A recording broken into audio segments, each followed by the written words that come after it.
Dear Ann Landis, my husband Dear and I Abby, are in shock. I'm extremely upset. For over 30 years. My son got married in Dear April. Ann Landis. We were very happy. Dear Welcoming Ann his wife Landis. into our family. But She a woman, Dear Abby. She thinks way too well for Dear us. Abby. She had to get married. Dear Pod.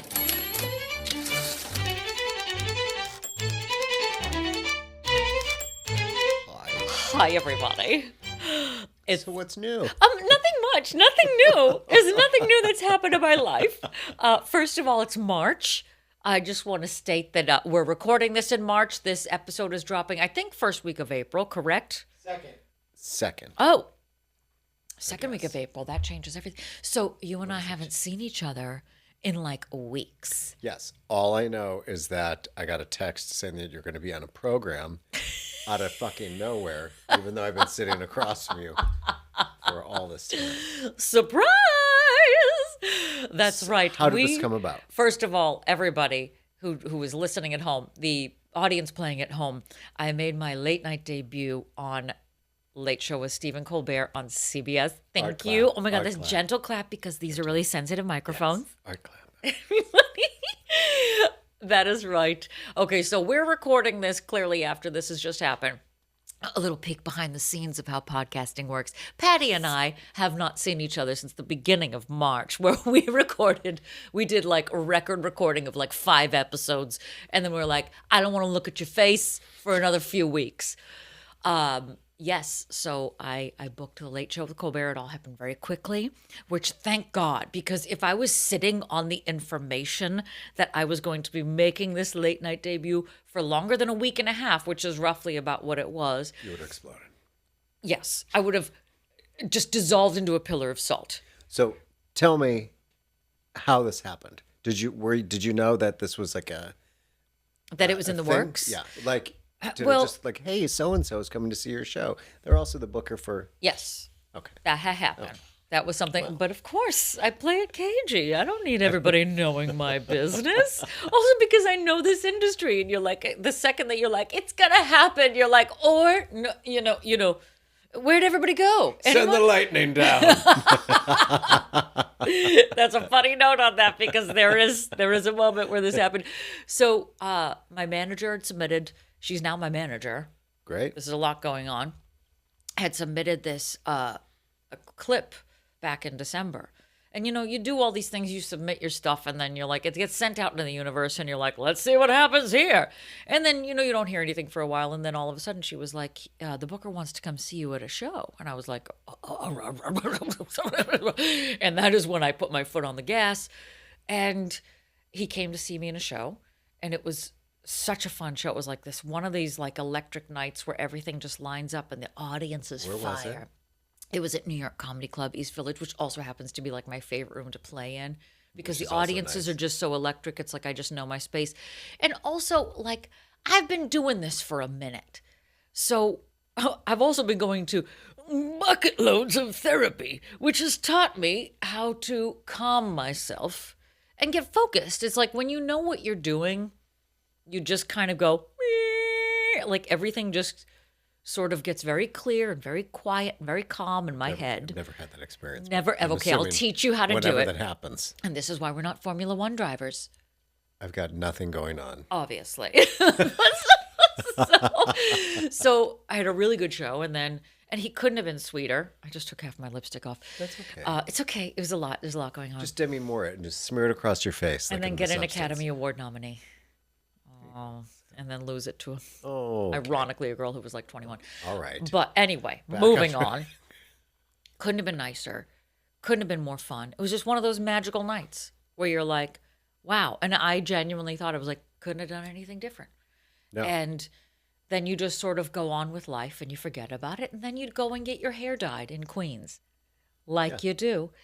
And I was driving over the GWB, which is like, if you have not experienced the hellscape that is driving in New York in general, driving over the GWB is like you're in the Death Star Trench. It is like every like, let's get out of Manhattan now because Godzilla's coming every day. And he's already cracked the GWB. Yes. The amount of potholes in this experience, the amount of merges, the amount of just bloodletting and complete chaos that happens over the GWB. So needless to say, my ass is on my shoulders and I'm driving. Sure. This is how I drive. Okay, that's weird. And then I see a text come in from her that says March 25.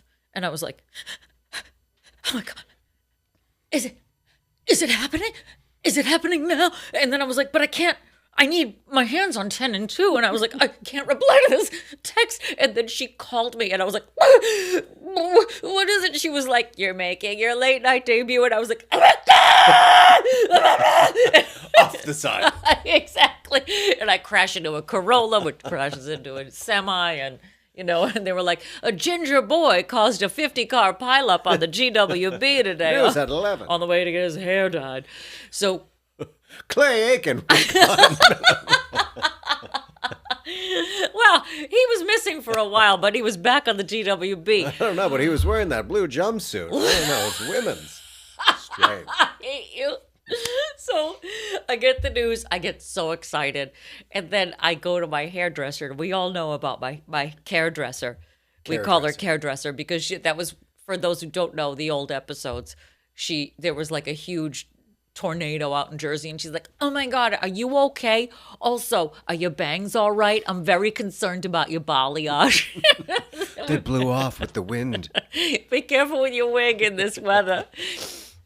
So I get to the hairdressers, and then of course she's the first person I see after I get this thing that I have been working so hard for years to get, and the first person I see is my hairdresser, and I was like, oh my God, lady, this has to be the best haircut you've ever done in your whole life. And she's like, oh my God, what's going on?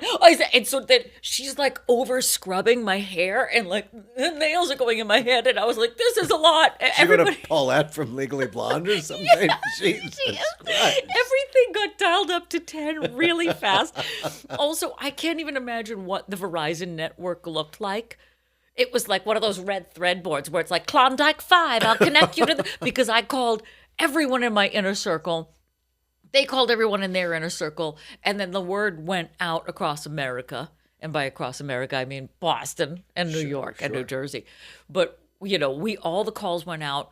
We all were freaking out. And so now I have calls coming in when I'm coming back on the GWB, sitting in rush hour traffic for 2 hours. Perfect. And I see all these calls coming in, and I see this other call come in, and I was like, I don't know who that is, but they're probably wishing me well. And I answered the phone, and they were like, hey, this is the dermatologist. You have skin cancer.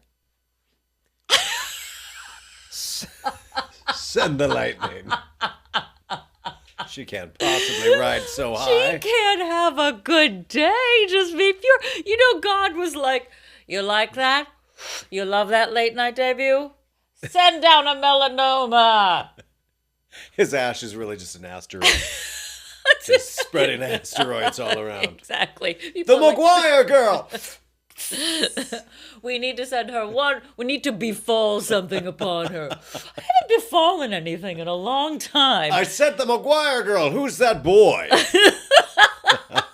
That boy in the denim jumper. Oh, Your Highness, that is Sarah McGuire. I did that. Yes. Your Highness, you need to stop sending asteroids. Please stop ashing. It was nuts. So now I have to go and get Mohs surgery on my face. So they were like, you have to get what surgery? Mohs. Mohs. Which sounds quirky and cute. What is It all called? sounds quirky and cute. First of all, when they did call, they said, yeah, that's because I got something biopsied. And they were like, yeah, you've got basal cell carcinoma. And then they said, which is really like the best cancer to have. And I was like, oh, great. Oh, great. Oh, it's the good cancer. Okay, so this is the good cancer. Oh, because I thought that was the horoscope. That was the good cancer. No, different. That's, you don't want to be around them. Those are high maintenance cancers, but this is a good cancer. Also, it's a basil cell. It sounds delicious. It's like a salad dressing that you and I would... I'll have the basil cell pizza, please. I'll have the basil cell dressing, but on the side. Yeah. Just this basil cell carcinoma on the side. And an umbrella, because it's really sunny. Yeah. So it was kind of hilarious that I was like, oh, well, All right, God. I can't do that right now because I'm going on the Colbert show. But I fully said to this guy, I kid you not, Maddie. He's like, so you've got skin cancer. We need to arrange a time for you to come in for surgery. And I said, okay, well, I can't do that right now because I'm about to make my late night debut. I literally said this. Click. You don't understand, sir. I don't have time for this. I'm going to be on Colbert. And then so we organized a time for him to do this in like the middle of April. Meanwhile, he's like, okay. But at the end of the call, he goes, congratulations. Could you just hear the shoulders go up and the hand? I could see the shrug emoji from like through the phone. Like, sorry about this whole cancer thing, but congratulations. Kinda? Maybe. Ish. Isn't that amazing? Did your mom pass out? Did she meet Colbert? No, she didn't meet him. She was you can have like I had a couple VIP tickets and then they said, well, you can have 4 people in this green room. And I said, I don't want my mother anywhere near me on that day.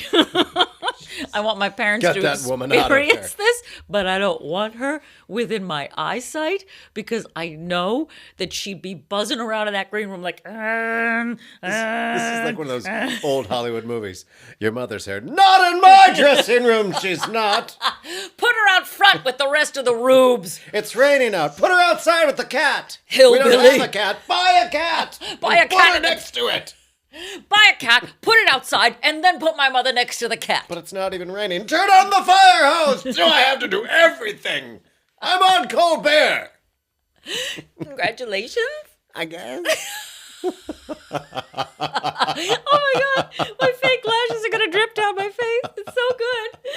I just knew. I was like, I don't need my parents' energy anywhere near me. I picked the perfect people to be in the green room with me. Good. It felt like I was giving an at-home birth. I'm sorry I missed it. I should have replied to that text, but I didn't. Did I have a text with you? Oh. Oh! An asshole. You'll be at the next one. No, my house good is now. very proud of you. Thank you so And it much. seems like everybody else was as well. It was... It's a huge, huge thing. And he's such a great... If you've ever seen any of his like interviews with Anderson Cooper talking about his own family, he's a stand-up guy. And Truly. also at the Ed Sullivan Theater. Are you kidding? Well, from The top to history. bottom, it was. I had to like keep myself calm through the day because if you ever really like stood outside of yourself and thought about how big this was, you know, in the history of anything, Yeah. and everybody's like, the Beatles just performed here, we revived them. See, like I can't even like I'm falling over myself after the Yoko fact. Ono's vocalizing outside. I'm trying to do my set. Get a cat, put it outside. Who's that make homeless Yoko woman? It's Ono Yoko sing. Ono. Shit. Jesus. The Beatles But like are here. from top to bottom, it was one of these days. It was so calm. That's the wildest part. Everybody was so nice and so accommodating and so gracious and so calm that you couldn't help but be chill. Yeah. And this green room, I'm surprised that there was so much awesome stuff in there that I was like, put those chocolate chip cookies in your bag. Trixie, open that up. Is this an LED screen? We're going to take the... Erin, you can't take the chairs. They're from West Elm. I don't care. I would have... I love this paint color. It is. She has to put it back on the wall. Like, I will detail a room. It's how I feel when I go to like a really nice hotel where I'm like, I don't care what this is. This is bedding. Shove it in my purse. I don't care. Take it. If it's not nailed down, it is coming home with me. Fair. And it was nice. The best chocolate chip cookies I've ever had in my life from Chip City. Shout out. I don't know what that is. Is it in the You city? need to, yes. It is, Is it Chips in the City? no, different. Is it, what's it called?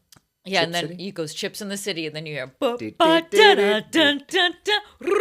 back with Big again. Fuck. And then everyone down said cookies. and then everybody dies. Right. Congratulations. Sorry, And Big died? The night, Question mark? the wildest part is like, I got there, early. You go through the rehearsal, and you go out on the stage, which is negative 50 degrees. It's everything that everybody says it was. But apparently David Letterman had it even colder to the point where you would see your breath. I would die. I would die a million deaths. So I went out, and as soon as I stepped out, one of the crew guys was like, I got you. And he put his sweatshirt on me, and I was like, oh my God, thank you so much. And run through my set, just sort of like get used to the room and whatever. And then... Do you do that? Do you do the full set, like out, like as loud as you would do it, or just kind of... I did a little bit of it. Do you mind as that? it would be. Yeah. I was like, and then I walk against the wind, and then bats. And then the ladder, of course. And then chickens. And I'm in a box. Anyway, so many mimes.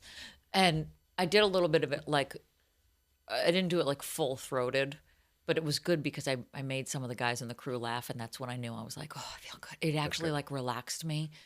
And then as I was done with my rehearsal, I was walking off, and one of the guys was like, you just performed where the Beatles performed.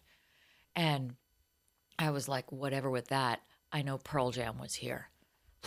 You can... I see your Beatles and I raise you, Eddie Vedder. Who, when you walked off the stage, who was that person? That was the stage manager. Because everybody's like, who did you hug? Right. Yeah, it was because that not everybody saw that. What you saw was that happened afterwards. So it didn't make it to air that moment afterwards. Right. You know, the tension throughout the day is slowly ramping up. And it's on you to just keep it calm. It's exactly what it feels like. I've never given birth, but I imagine if I did, it would be a water birth. And I imagine that I would drag everyone down with me. This Diet Coke is going to come up and spray you in the face like a Jurassic Park dinosaur. So stop while I'm talking about giving birth. You could feel that, like, everybody in my room, they knew their job was to just be chill. But when they came to the dressing room and he was like, we're going to bring you in 4 minutes, you could feel the air change. And everybody scattered away from me like I just let one rip. Everybody went into the furthest corners of the other room. Oh my God, those cookies. Chip City, am I right, ladies? Shit City. I didn't know there was onions in them. I didn't. Jesus, how many did you have? I 2 went bags. into my dressing room and I just was going... just kept practicing that. Like Mariah horn. Carey's warming up. Exactly. Okay. I'm exactly like her. That's what I was going to... Yeah, Same. my point. Yeah. And then I went out and did my set, and they were like, at the end of it, he may come down and shake your hand, or he may stay at the desk and sort of do your outro over there. And he had said, "Dear Pod," and I was freaking out, like so excited that we. So does he ask you for like a write up, or does he just do it? Yeah, so I gave them like a couple different things of like, you can say this to intro me and or outro, you know, promote. Is there anything you want to promote, basically? And you know, so you're standing in the wings, and the band is right here to your left, and you know it's like coming. I've never had this experience before. I was like, I just kept jumping up and down, and then he says my name, and they're like, go, go, go, and I went, and I did my set, and I was very keenly aware of every cell in my body. Where I was like, my hand is doing this now, my face is here, and I'm like, you're just sort of, you're in the experience and you're outside the experience all at once. And what calmed me down was that my friend Louis was in the audience. Louis Villabon, shout out to Louis. He had gotten tickets through Galen, and she couldn't end up coming, so he brought somebody else. But he was in the second row, and I heard him laugh. And his laugh is so big. And he was dressed like Captain Stubing. I caught him right away, and I was like, oh. Like at dinner or like on the deck? On the Lido deck. Okay. It's real specific Stubing. Yes. He wasn't wearing like his whites. It was the Casual. navies. Oh, So okay. it calmed me down. It grounded me. Good. And I just sort of went. I did my set. And then it was done, and I could see that he was doing the outro from the desk. So I was just like, you know, I went back stage, and the stage manager was like, he's calling you, go back out, turn around. And he was coming out to get me. And he grabbed my hands, and we like ran to the foot of the stage, and then everybody stood up, and it was an out of body. I'm getting chills thinking about it.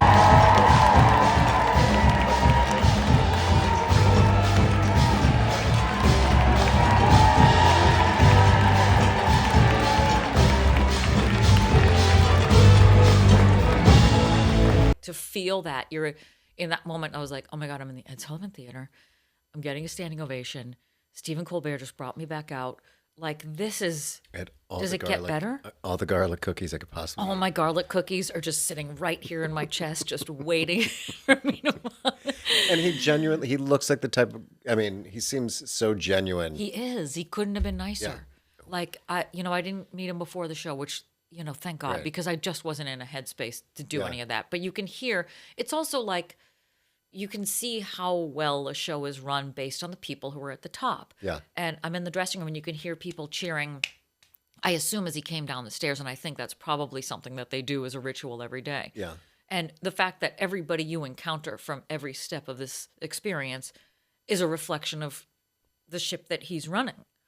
And he couldn't have been nicer. And, so I do this set, I have the standing ovation. They didn't see that part, the ovation. It was like coming back. I was like, oh my God. And I came back to the green room and the booker was there and there was another booker. I think she's another celebrity booker.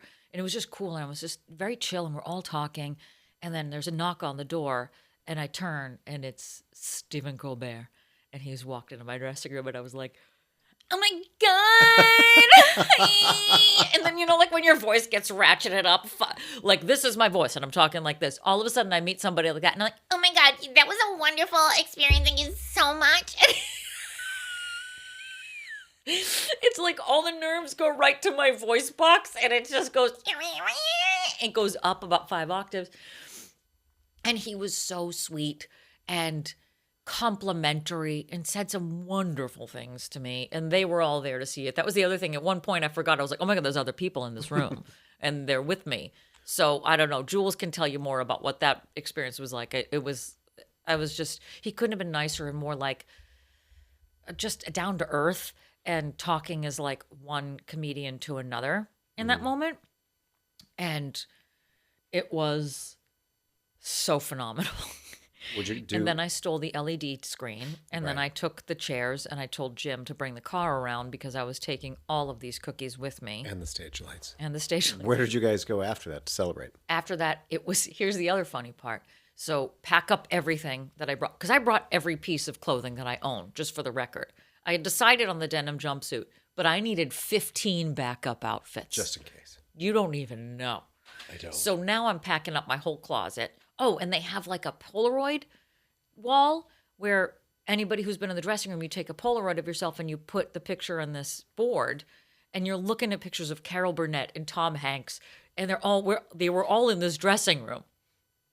And you sign your Polaroid and you put it wherever. So we That's pretty specifically went boop and pushed mine right next to Carol Burnett. I was like, and my hands look huge in the picture, so it looks like I'm reaching for Carol Burnett. And after it's done, pack up the whole thing. We go out back. I'm meeting everybody who was there, talking to everybody, and it was like chaos. And, somebody was like, you need to take a picture under the Late Show marquee. And I was like, absolutely.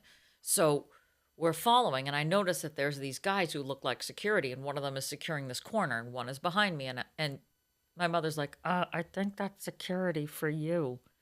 And I was like, oh my God, is it? And it was. I had a security detail. And then one of them was like, your car's out back. And I was like, I have a car? Because I had a car coming in, but I didn't know that they were getting a car going out. And we were just going out for dinner after that. And I was like, well, I don't want to waste it. So he drove us 2 blocks to Patsy's. I was like, I want you to earn something. Like, I'm so sorry I made you sit here, sir. I just want to go to that Chipotle. Can you drive me to the end of the I'm block? just going to the Chase in the corner. I ran out of cash. Oh my God, had I known that we would have gone anywhere in Manhattan, but we picked a place that was walkable. Yeah. So we go to Patsy's and it was like one of those New York City dinner experiences, where somebody's ass is right next to your face Yeah. as they try to move into their of you know, course. table. And then I'm like, don't you know who I think I am? I was just on Colbert. They didn't know that. Yeah, they're corduroys now wearing all of your makeup. Exactly. Or like somebody's backpack. Ugh, just a smacking, PSA, yeah. take your backpack off, people. Before that you actually walk happen? into a restaurant, if your backpack is grazing my cheeks, if your cheeks are grazing my cheeks, Different. just think about it. Yes, I think I rimmed the guy next to me who was getting into the cheers, everybody. That was a cheers. So we went out to Patsy's, and it was my friends Trixie, her husband Aiden. Shout out Trixie and Aiden. It was like exactly who I needed there, and my parents and us. And I wanted to drink everything that's ever been made, any sort of beverage. But it feels like your wedding day. You're like picking up a drink and then you're putting it down and you're sort of like not really drinking a lot. There was so much going on. Like, you know, the movie Everything Everywhere All at Once? It was like Jamie Lee Curtis was coming at me with her hot dog fingers. You're just talking with hot dog fingers.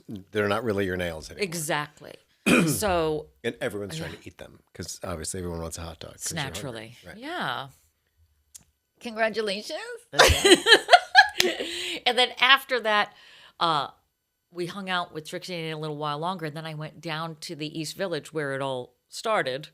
And I did a set there at 11 o'clock at night.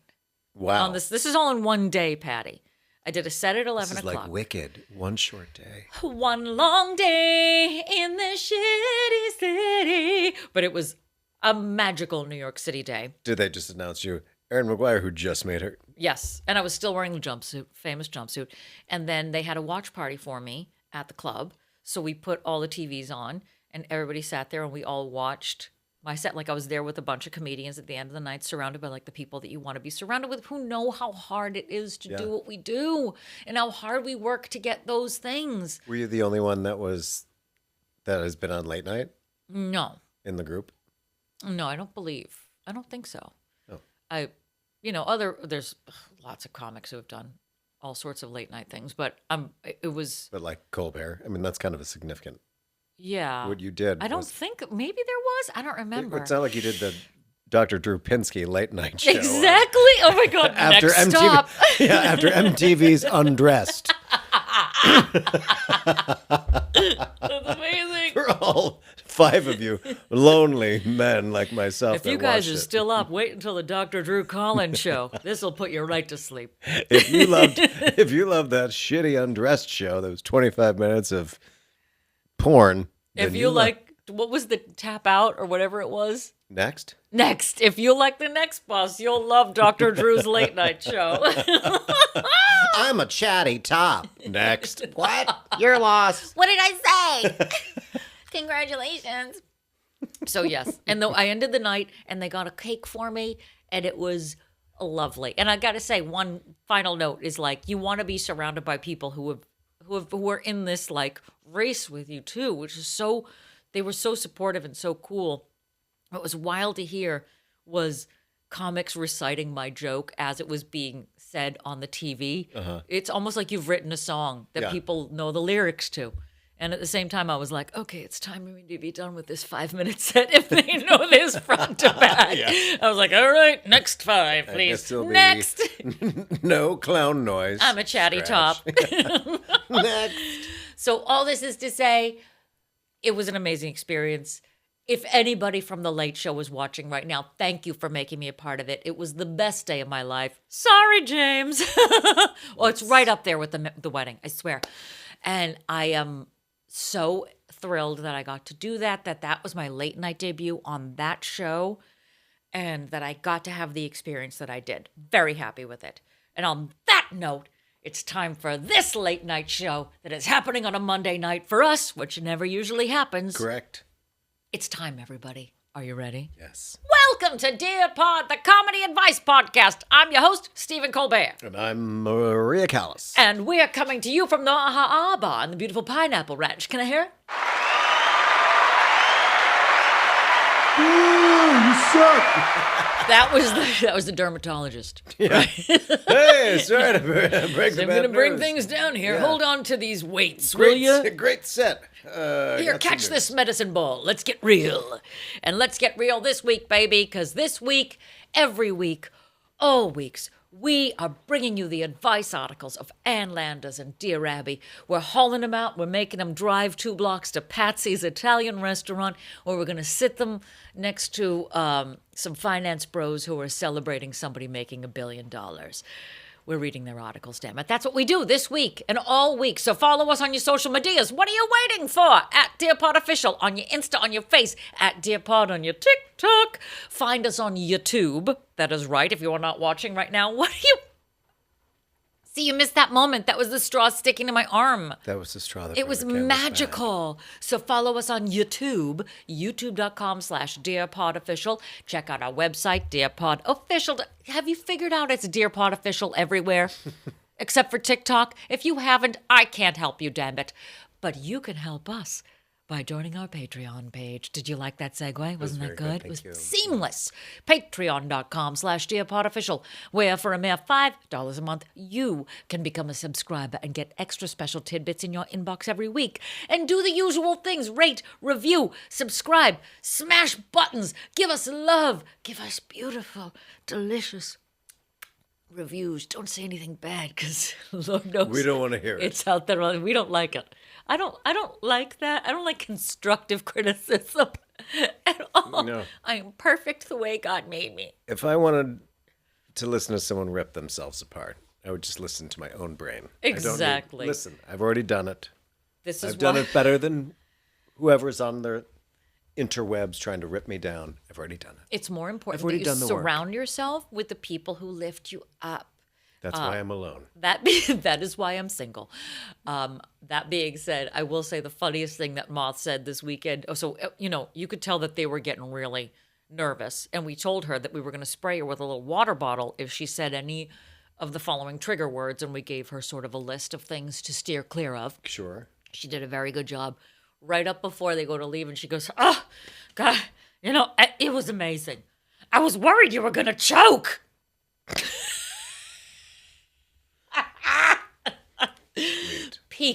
Peak Moth. I wouldn't have it any other way, baby. Very supportive. So we'll have to call her later and see what she thought of the weekend. I'd love to hear it from her perspective, because the whole thing was just a whirlwind.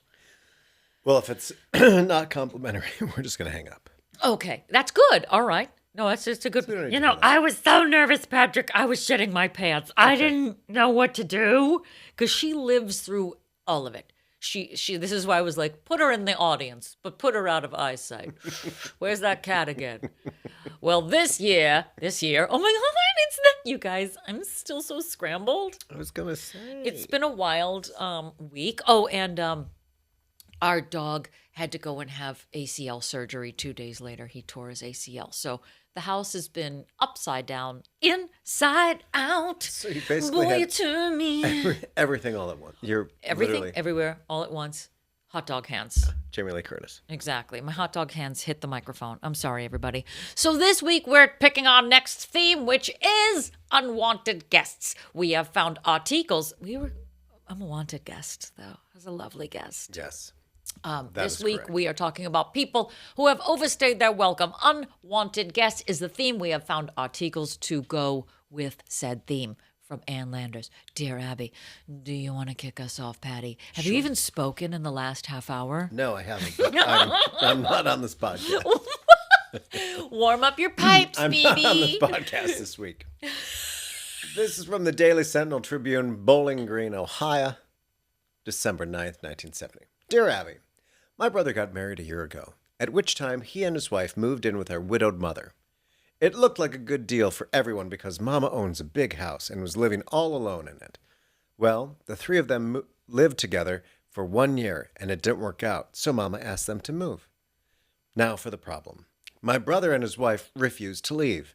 Last week, Mama invited the family over for supper and my brother wouldn't let them in the house. He bolted the door with my mother on the outside, too. We went to our lawyer, and he says it is a family affair and he can't do much. Right now, Mama is staying with one of my sisters, and the whole family is very upset about it. How can we get my brother and wife out of Mama's house? My brother refuses to talk to any of us, and he says he doesn't have a family anymore. I promised my mother I would write to Dear Abby for some advice. Maybe you or one of the readers can help us out. He doesn't have a family, but he has a house. Right. Okay. All right. Go on. Dear Locked, you say your mother has been locked out of her own home and your lawyer says he can't do much? You need another lawyer. He can do plenty. I agree. What now? That is so... This sounds like meth. That's what this sounds like. Oh, okay. What year was this, though? This is 72. Was meth trending then? No, I don't think so. I don't think so. Maybe? I don't know. Question mark? Congratulations. Because I don't do meth? This is so bold that I actually have to applaud that guy. that he moves into the house with the mother and then locks her out and says, I don't have a family anymore. Can you go outside and get the newspaper? Like one of those like Looney Tunes. Lock, lock, lock, lock, lock, lock, lock, lock, lock, lock, lock, lock. Like all the boards, all the hardware. Also, you have to leave the house at a certain point, sir. This is the guess. 70s. You didn't have DoorDash. You didn't have any sort of delivery options where now you can never leave your home and be completely fine. Well, I'm assuming one person mans the house. While the other one, so the one person is holding down the fort, keeping mom out while he runs to Well, it's the not like Stop they're and like Shop. putting their hand on her head, and she's like trying to like, no, don't. Like, Go around her, Debbie. Go around her. Just push her down. She's 85. How does that? well, don't even- kill her yet. Yeah. How do you do it? If she's locked out of the house, then clearly they're working as a team. But One then of them stays all of her in. stuff's in the house. Then they just throw out like a caftan every Yeah, now she and needs then. her pills. Can you throw out my shampoo? Incoming. I need fresh underwear. It catches like the wind. The Pert Plus has exploded all over the front there. Earth Plus. It's a 2-in-1 shampoo. Of course it is. Where's my baby powder? Well, Boof. You threw out the cocaine. God, go get some more. Only one of us can go out there at a time, The Debbie. mom's put on the cocaine thinking it's baby powder. I'm just really chafed. Oh my God. And then she starts like mowing the lawn with her teeth. I've never felt so alive. Ma'am, what are you doing? Look, a goose. She's contopiaries. She's Edward Scissorhands now. talented. She did it all with her nails. That's amazing. Because they didn't throw out the clippers, her nails are so damn long.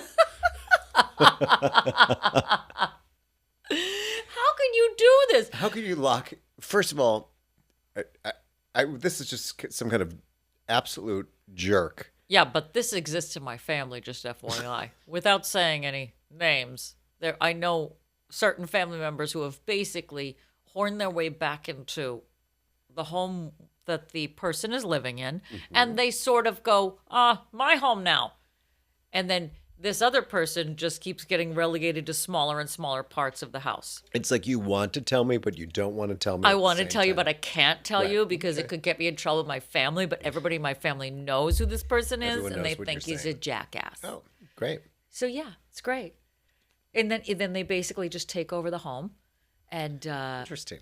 push them down until they're like Harry Potter living under the stairs. Oh, that sounds Good. great. So it actually Christmas does must be happen. fun. They've never locked him out though. That's the bold move. Yeah, That's that's a strong stance. it is.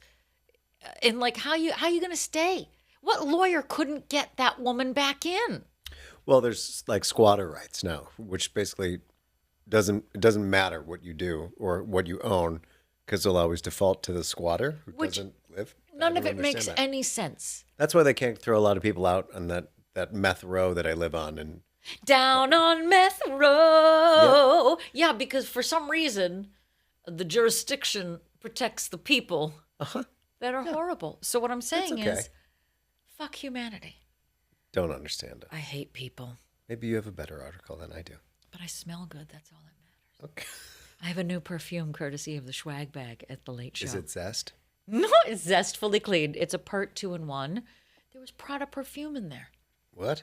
Yeah, the Swag Bag at the Late Show was no joke. Okay. I was like, Okay. I need a new scent. She's like, Wouldn't it be you're like, like- she left all of her clothes here. That's strange because the bags were really full. All the cushions and the couch are like in your bag. But the This is carpeting's great. gone.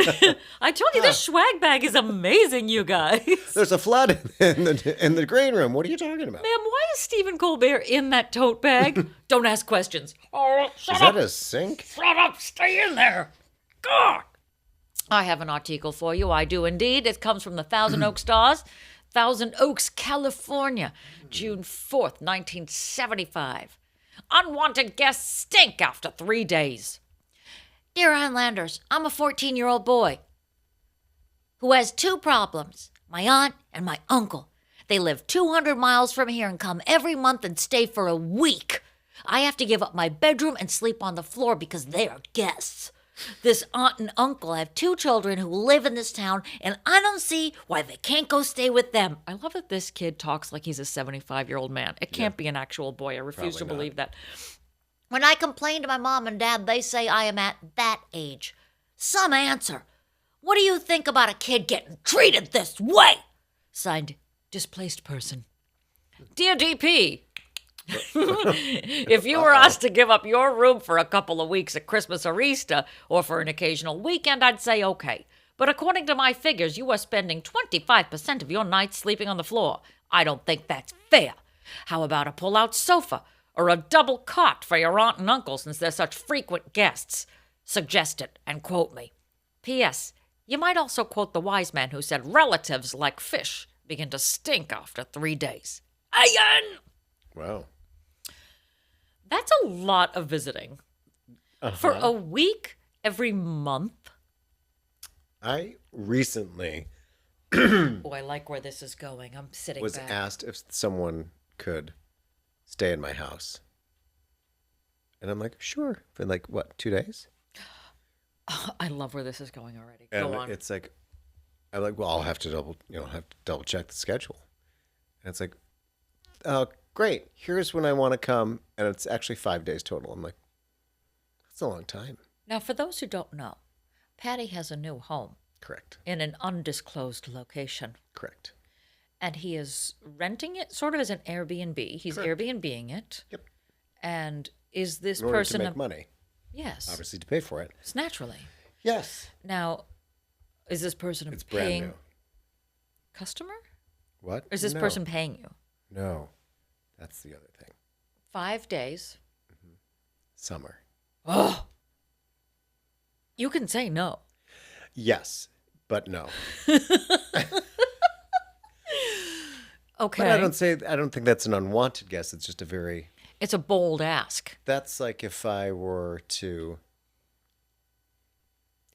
I'll change where I'm going to go with that. If Oh my that's God. where if I were going I love to. that this is a podcast and we have been mincing words for half of our time talking to each other. That's like if I were to, I don't know. I don't even know. I don't even know because I would never. Ask that of someone. No, because I always feel like no one wants to be around me anyway. So I would never ask for that. I haven't asked my boss for a favor. I don't really ask too many people for favors because I feel so weird about it. Yeah, you don't want to be putting someone out. I Right. hate to do the favor ask. Oh, God, you and I come from the same shame background. But a I lot think of it's people are called like, oh yeah, Catholics. everybody does that. I'm like, everybody does what? Like, No. no.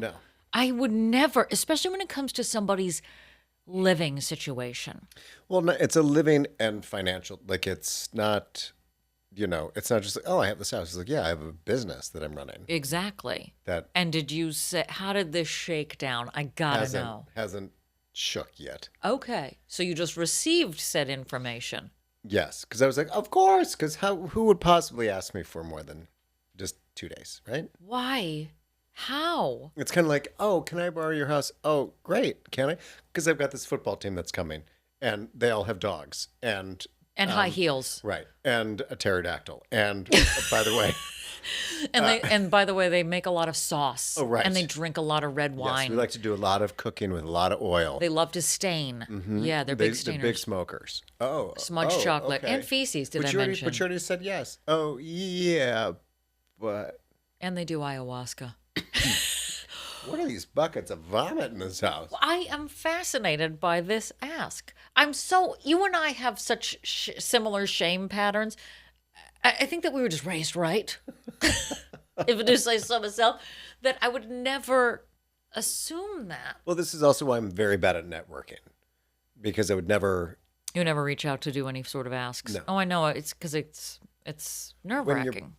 You put yourself out there when you do something like that. So when you meet somebody who is like, great, I'd like your home from June 1st to July 4th. I need the whole day on July 4th. Yeah. And I'm not going to pay you anything. Some people are very good at networking and being assertive and asking for things, even if they don't really deserve it or they have no business asking.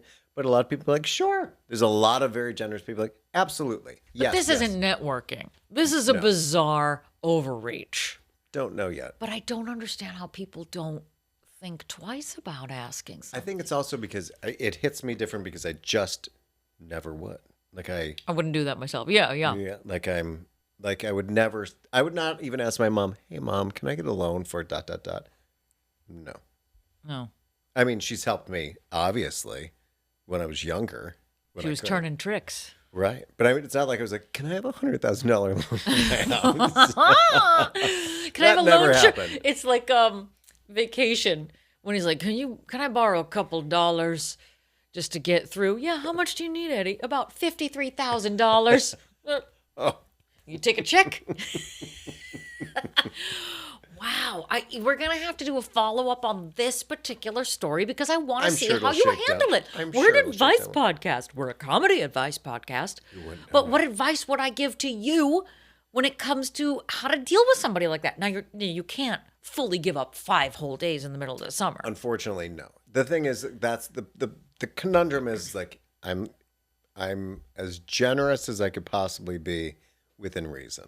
Yeah. You know, because it's like when people are like, oh, you have a new house? When are we coming up? You're not. Now, I'm passive aggressive. Surprise everybody. Sure. That's how I was raised. Right. What if you just played this podcast for that person? I could. Or pick a name right now that rhymes with their name. Schmegan. We'll go with Schmegan. Okay. Schmegan, here's a note. No 5-day ask. Strange. And now you're put in a weird position That's where you the have to thing. be the heavy that says no. Yeah, I don't want to because have to say then you're no. put in the position of looking like the bad guy, even though maybe that person is the Bad. I don't know. Or Just just because you have something doesn't mean like it's like girlfriends. Can I borrow your dress that you just bought like $8,000, like you paid $8,000 for? Oh, yeah. No, because By the way, I have raging diarrhea. Good luck. Good luck. cream looks good on me. Congratulations. What? Speaking of people who say inappropriate things, do you think it's time to call my mother? And now it's time for the MOTH Report. It's time to call me and see what the weather is like where I'm standing. Patty, make the dee noise. Hit it. It's It's time to call my mother. It's time to call my mother, find out what the weather is like where she's standing, and find out what she felt in the hours leading up to my late night debut. And also, let's see if she says anything dirty today because she is filthy. She's filthy in the mouth. Unintentionally filthy. Good evening. How are you? Well, who Good put a evening. nickel in you, ma'am? Yes, I just ate.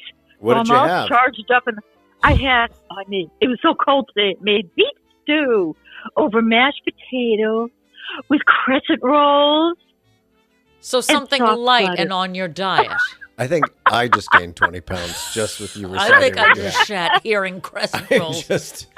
I think I just had a gluten reaction. You know it's the spring, right? I Like was you're in a not cooking mood. you're not feeding to go asleep for the next 3 months, are you? It Oh, sounds my. like it, doesn't it? No, it was just one of those cold days, you know? How Doesn't cold is feel it? like 70 spring degrees. at all. I know No, that's not here. Oh. It's like 20 degrees less than that and foggy. So it's been Oh. miserable the past few days. Oh. So I I think- had to express myself in my cooking and just heat up the house. It just smells good. So anyway, that's that. Yeah, that's what I had. if you've expressed Did you yourself just watch Valley Girl? I'm expressing myself through my Totally. cooking. I think beef stew. Beef. Oh, Look, what did you have, Erin? Well, first of all, you think I Yes. eat solids. Aren't you adorable? I had a protein bar 5 days ago, and I'm still beating myself God up over almighty. that. You know? Oh, As you should. As you should. I think basically you just kind of gave us a weather report unintentionally. So that being said, okay. Patty would like to know what your experience was like in the hours leading up to my late night debut. We've At just the Ed discussed the Sullivan Colbert Show. Theater. You went to the Ed Sullivan Theater. How did it all feel for you? Yes. I was very nervous, as a mother would be. It's like, my daughter's first recital, and no, please don't fall down kind of stuff, She was But I very was like- concerned I was going to slip on the stage because the stage looked stage was slippery so to her. shiny. Okay. It was gorgeous. It was beautiful, and they were shining it as, beforehand. They were shining it constantly, and it would look like patent leather. It was gorgeous. But all I could see is you come running out there and going flat on your behind. And you wonder why I that's didn't what let would her in happen the to green me. room. Yeah, that's nice. It's a good Yeah. thought. No, never. You don't ever let me in there, ever. So I just sat there wringing my hands, waiting and waiting. And then, like, finally it was time. And as soon as you started talking, and I relaxed because you sounded good, and I have every confidence in you. But, just mother stuff, nerves and all that, How'd I you tend to feel be when like she was that. done? I breathed a sigh of relief. And I said, let's go eat. That was really what she said. But did you think she did a good job? Oh, I mean, did. okay. Oh, I thought she did a great job. Jesus, Yes. This is like pulling teeth. This is why I'm in therapy, Patty. I swear. I mean, she looked great. Her set was tight. Her set was tight. Yes, Her jumpsuit was tight. It was perfect. It was perfect. There And we go. I Let's start was with so that next excited time. for Next her. time we call you and we ask you a question about the Ed Sullivan Colbert experience, start with that. Edit that start with first shit that, out. yes. No one gives a shit Yes. about the wringing of the hands. All we want to know is No, what you that is thought about your daughter, that you love her, she looked great. Thanks for having me on this Yes. podcast. I'll see you later. Patty, I'm not a comic because everything went well. I couldn't have been happier. It was a very, very good experience. My biggest worry, of course, was whether your father was going to have to go to the men's room because they closed the doors and locked it. They said, well, you can't go to the men's room until this is over. Like 2 hours later. And I'm thinking, oh, my God. I had that worry. Jesus, Jack, is your prostate okay? Because they've locked the doors to the Ed Sullivan Theater. That would so be how my story ended. It was like, in the news today, a woman is yelling at a man in front of the Ed Sullivan Theater saying, you should have gone before they closed the doors, Jack. There's a magic sounded pisser like at the that. Ed Sullivan Theater tonight. It was a pisser of a time. It was a wicked These are the things pisser. that take up my brain. I'm telling you. Also, I have all these little issues running around in there. It's like, running I around. gotta just relax for 20 minutes and have a good time. The inside of her brain looks like an abandoned Walgreens. Yeah. It's just boxes, like there's like half a cuckoo mannequin. clock. Yeah. Yeah. The best Yeah. part was leading up to, they sent a car to get me, which was like, it was almost like I was going to the prom. It felt like everybody came out to the Alone. street. Alone. People were We came still out with our cameras. which was going to the prom for me, in fairness.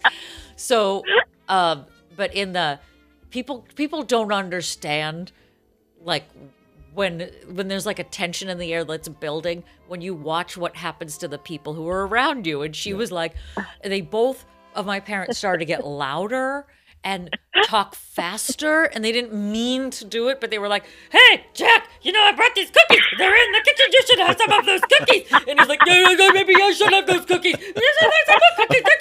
And they're trying to talk about anything other than what is about to happen. Yogi Bear had cocaine cookies.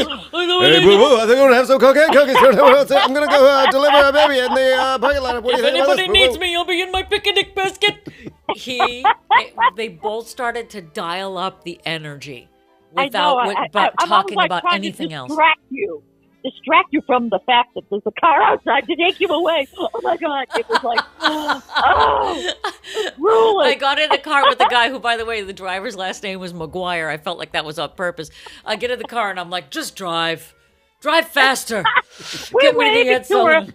Like, like Do you? Did she you're just get going a to the call? airport. Is there somebody calling you right now? Me? No, it's me. Oh, Not me. somebody's calling. I've never heard them. We have call waiting. Vintage. I feel like it's the 90s all over again. Quick, somebody check get my the caller choker ID. necklace. Don't answer it. Well, this has been a hilarious Moth Report. Is there anything you want to add before we send you back into the stratosphere? Let for me another- let me just feed you some answers here. Yes, please do it. I just want to reiterate, my daughter was great. She was fantastic. Now you do. Now you try. I just want to reiterate, my daughter was great. I enjoyed the show thoroughly. Why didn't you She use really was fantastic? spot on. Because that was the word I chose first. I can't do this all night for you. She's not good I'm at not line a readings, parent. Patty. I can't parent you. Hang up the phone. She Go doesn't have your understand the beef stew. stress of having to read these lines. We're going to release you back to your thick dinner. Back to my dinner. Yeah, I'm going to walk Okay. back to the city. Your deep, heavy, thick Yeah, I know. dinner. I couldn't resist. I Okay. can't resist. Oh I my can. God. It was- I can. Been a lot. I haven't even left the house today. That kind of day, that was so foggy you couldn't even see out the door. So I just started baking. Okay. And I never stop. Okay. And after I get off this dick, there's cookies in the kitchen. You should have some of those cookies. And I'm going to have some of those cookies. We should have some cookies. I'm going to have cookies. If I heard the word cookies once, I was like, if there was a drinking game, I'd be hammered right now. Cookies, everybody. That's the theme of the whole experience. We all went through it with you. We all just, exhibited different kind of like reactions. It's so. hilarious to watch what it does Yes. to the people around me. I can't wait for the next one, everybody. Next Yes, late night, me neither. you'll be backstage with Okay. me. Okay. No, I won't. I don't want to do this Okay. anymore. Well, we thank you very Okay. much for this moth report. Have We're a going to great send you evening. back into the world. Are you Okay. ready to say goodbye 50 times? Goodbye. Love you guys. Have a great day. Bye. Or night. Bye. See, cut her off. Just you hear? Right at the end, she's like, one more goodbye. Bye-bye. No, Erin. No, Jim. Just we cut her off. We cut her off. You have to. Just You got to having cut her off at a light certain point. Spring meal of mashed potatoes, stew, crescent rolls. Don't forget the mashed potatoes. Oh, did you say mashed potatoes I already? don't remember. I don't know. Why don't we just light it all on fire and then a baked Alaska for dessert? How And about then a a Guinness. flourless chocolate cake with a Guinness chaser? I And a love a milkshake. drink that I have to chew. Oh, man. Well, that was hilarious, everybody. You know, the only thing that could really just wipe that whole slate clean is another segment. I hope that's not how this goes. I am so phlegmy. I'm Renee Flemmy. I apologize, everybody. Talking about myself is really exhausting. Renee Fleming. Who knows? I've only seen her once. Well, you know what it's time for? In honor of Renee Flemmy, let's sing it. It's time for Instagram mail, Instagram mail.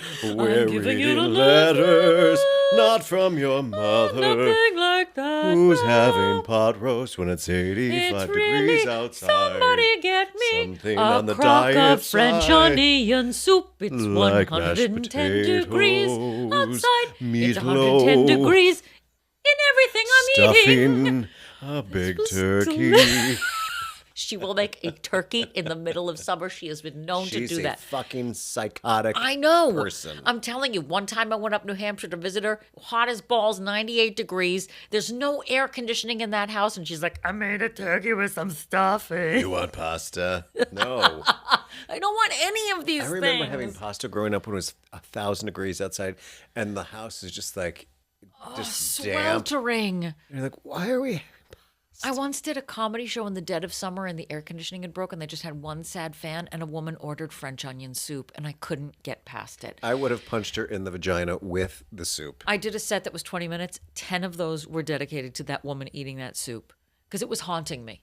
How could it not? It probably haunted everybody else because everyone else wore that. Smelled it. No one was having sex that night. Like, I'm sorry, but you smell like that woman with the French onion soup. I would. You're like, fresh as a daisy, I'm sure.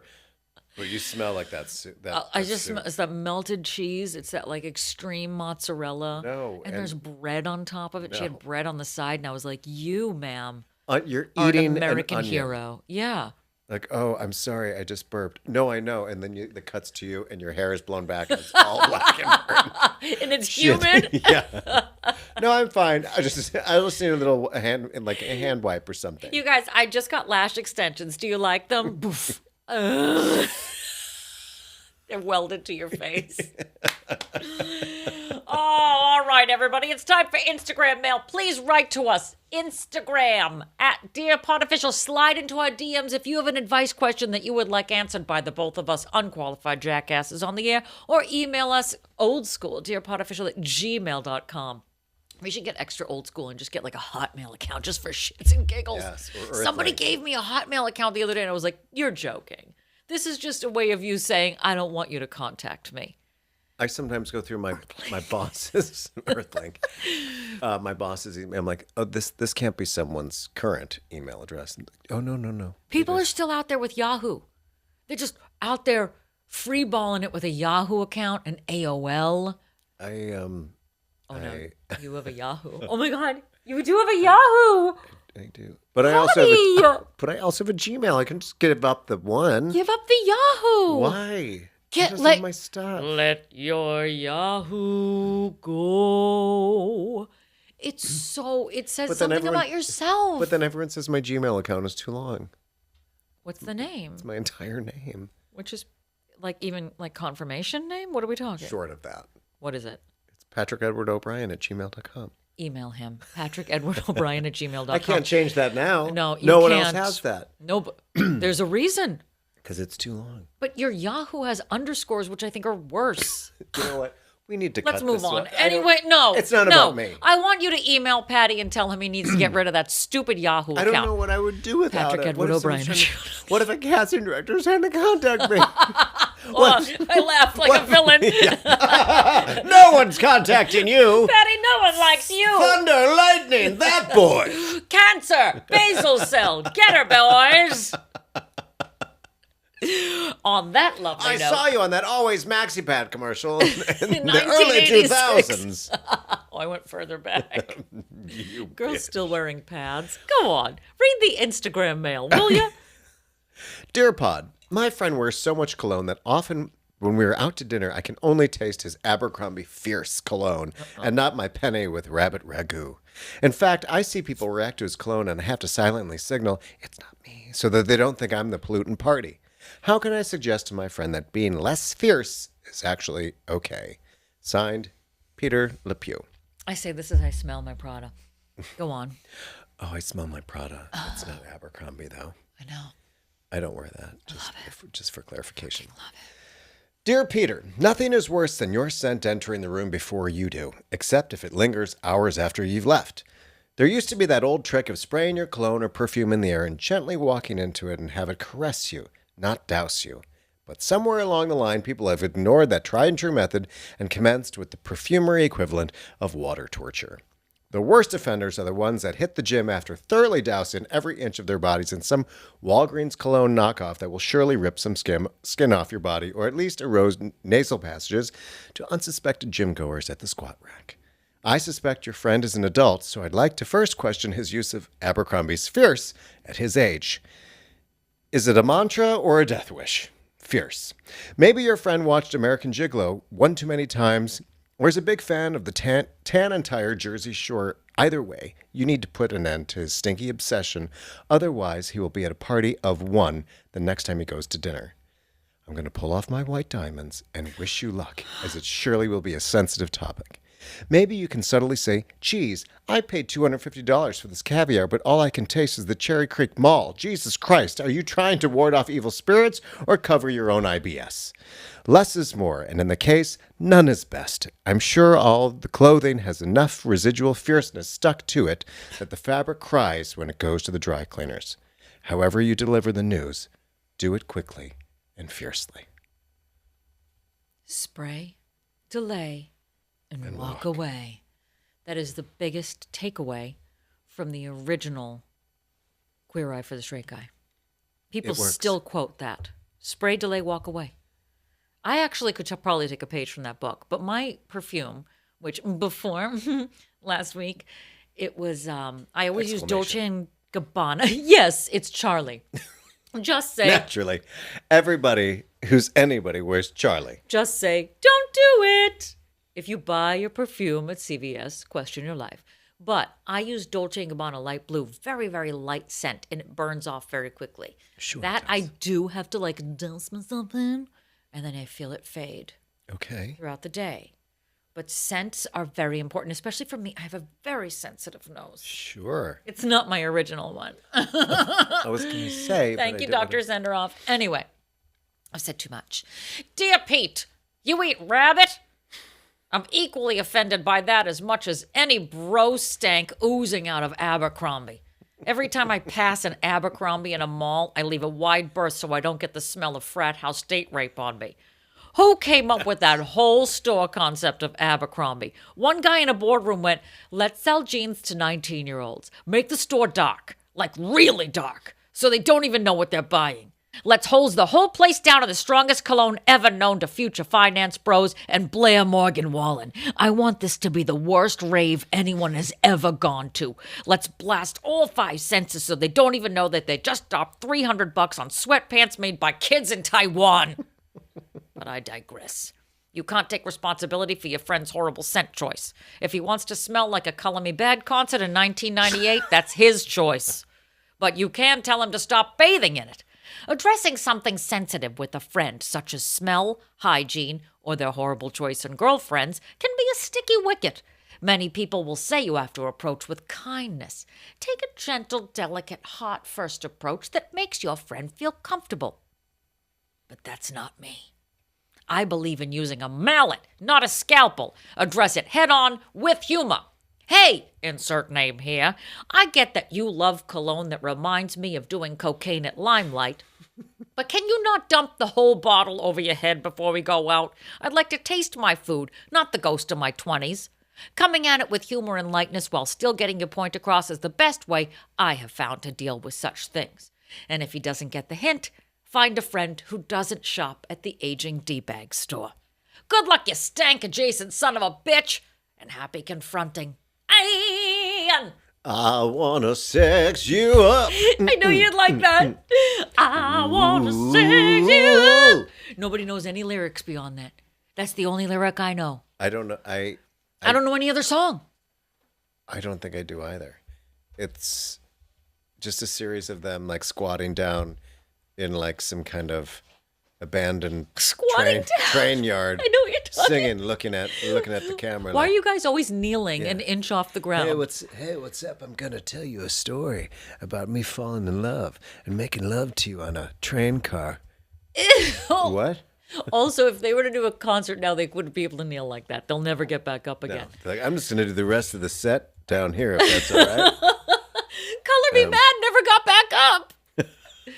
Color me down, because I'm down here. First of all, I have just ruined my algorithm for you good people, because now I'm going to get all sorts of weird ads for Color Me Bad. But I did Google them, and the first two songs I just put in Color Me Bad songs. The first two of them are I Want to Sex You Up. Well, that can't be possible. Exactly. It's I Want to Sex You Up New Jack City, and then it's I Want to Sex You Up the dance hits of 90 to 99. And other than that, I can't tell you. All for Love? Thinking Back? What? Close to Heaven? What? Choose? I Adore Me More. Okay, I know that one. Yeah. I adore me more. Because, I can't even. But that was the time when every pop star had to have A little bit of Spanish. a Spanish song. La Isla Bonita. Right. What was the one that you said? Wasn't there a Gwen Stefani? We've actually looked back. You could do a whole dissertation on pop stars having to do a Spanish song. Did Gwen Stefani do Spanish? Somebody did. Because we've had this conversation before on a previous podcast. Well, Christina did an entire album because that's her, Ex-Tina. right, That's her which is- heritage. right. Which makes sense. Right. But then can you imagine every label was like, you guys, this album is great, but we have to drop one song and we have to put one Spanish song in. Madonna is Italian. She is not Spanish. Close enough. Let's do it. That was I ethnicity guess. in the 80s, okay? What is it going to be? La Isla Bonita. The Pretty Island. Okay, but That's what it means? is she saying that she's from there because this isn't going to work? Oh, I thought it was a doesn't pretty matter. house. Oh, that would be La Casa Bonita, wouldn't it? Sorry, everybody. I took 1 year of Spanish, and I took knew was 1 year of Spanish and you still didn't know what La Isla Bonita was? this is true. It's very... All I learned was dolor e cabeza, which means headache, Yes. which is what you get when you have a specialty cocktail. Good segue. Thank you, Segway. It's time For a specialty cocktail, specialty drink. La Isla Bonita. And when the samba plays, the sun it sets so high. You know what? I'm going to bend right down right now, and I can't get up, and I just broke my hip. Come down here, girl. Come down to my level. Hey, 'cause I girl, can't get up. I want to get down on one knee, and I'm going to stay here, if that's okay with you and me. And I think someone should call an ambulance right now because I can't feel my left arm. I'm gonna And, ride you all night. I'm in sweating my- like a priest. Maybe in a you should trial. ride me, 'cause I can't get back up. Get me my blue pill if we're going to do that because I gotta need him to get up too. Color me in pain, baby. Color me hurting. Color me an ambulance if you could. Color me bad knees. All right, everybody. This week's specialty cocktail is the Snow white. Uh-oh. Nobody, I know. Get ready. shit. Nobody, unwanted guests. Nobody move a muscle. James Jules Ferris just rang the front doorbell. If we let him in, he'll launch into an hour-and-a-half story that goes nowhere. Unwanted guest. Okay. Here's what you're going to need. 1.5 ounces of white rum, 1 ounce pineapple juice, a half ounce of lime juice, 1/2 ounce simple syrup, and an egg white. Ugh. That is right. In a cocktail shaker, rum, pineapple, and lime juices, simple syrup, and an egg white. You dry shake for 10 seconds. That means no ice, everybody. Dry shake. Look it dry up. shake, Then you add ice, shake for 30 more seconds, and double strain into a coupe glass and garnish with a pineapple wedgie. That is right, everybody. Here are the tasting notes. In my opinion, there are 3 famous uninvited guests: Goldilocks, Snow White, and the lady who moved out of my mother's retirement community but keeps coming back to visit and expects all of her old neighbors to just offer up their homes as if they were her personal comfort inn. The sad part is I know exactly who he's talking about. There's drama in the retirement communities, everybody. High drama. But I digress. This week's delightful offering is an egg white version of the pineapple daiquiri and is featured in the even more delightful Mod cocktails, modern takes on classic recipes from the 40s, 50s, and 60s by Natalie Jacob. Shout out to Natalie. Listen, people. Ay, Dios mío. La isla, my vagine. You can't let a little raw egg white in your drink scare you. The delicious foam that will top your drink is worth the upper body strength that you will develop while shaking this cocktail. Jesus. And believe me, you will need that extra muscle mass to take that clueless, uninvited party crasher by the collar and seat of their pants and toss them into the garbage-filled reality of their selfish lives. Just to be clear, in this example, there's trash all around my front door that I haven't cleaned yet. I know. It's embarrassing. And that is Snow White, ladies and gentlemen. An uninvited guest to these poor dwarves and an uninvited guest in the box office, apparently. So. She is not welcome at a lot of parties right now.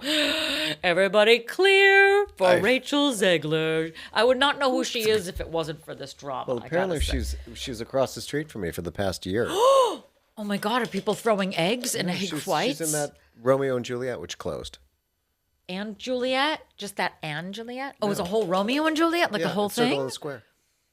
Circle and Square? With the guy from She Heartthrob. was the Maria in that Steven Spielberg West Side Story. Correct. Well, it's going to be very interesting to see how things shake down for that Snow White in the year to follow. What I don't want to watch is Snow White. I don't think I even liked... The first one, not my, wouldn't have been my favorite. They're remaking everything. Stop Did we already remaking. talk about this? The one that was like on TV, like on PBS, like over 30 or 40 years ago. No. And there was like this whole like staged version of Snow White. It was just... Who was in it? Oh, it's the one from Radio City Music Hall. Yes. Yes, and it was Disney co-produced it, and the dwarves looked frightening. Like, did they have masks on or something? Yes. I don't remember. Yes. Like big masks. But it was a stage version of Yes. Snow White. Was it musical? Yes, they used the music from the movie. Oh. I obviously don't remember it as well as That Jim Snow does. White voice in that original movie. Imagine if they just kept with that and she's like, There's no way that all 7 of them were on board with that. the dwarves? Yeah. Like, wait a minute. Well, like half of them are named Stinky and shit, Yeah. right? Right. First of all, you don't have another change of clothes, so you're going to smell like that. Oh, and you're going to sleep in my house. Yeah, but for 5 days. Is that how long? No, that's your person. That's called a callback, Patty. And cheers. Oh, that's sorry. I haven't had one ever. Oh, Except for my that. God. I love how this has been a podcast about the podcasting directors that are not calling you. Ladies and gentlemen, this is the Snow White. It looks creamy and delicious. That tastes great. Oh, my God.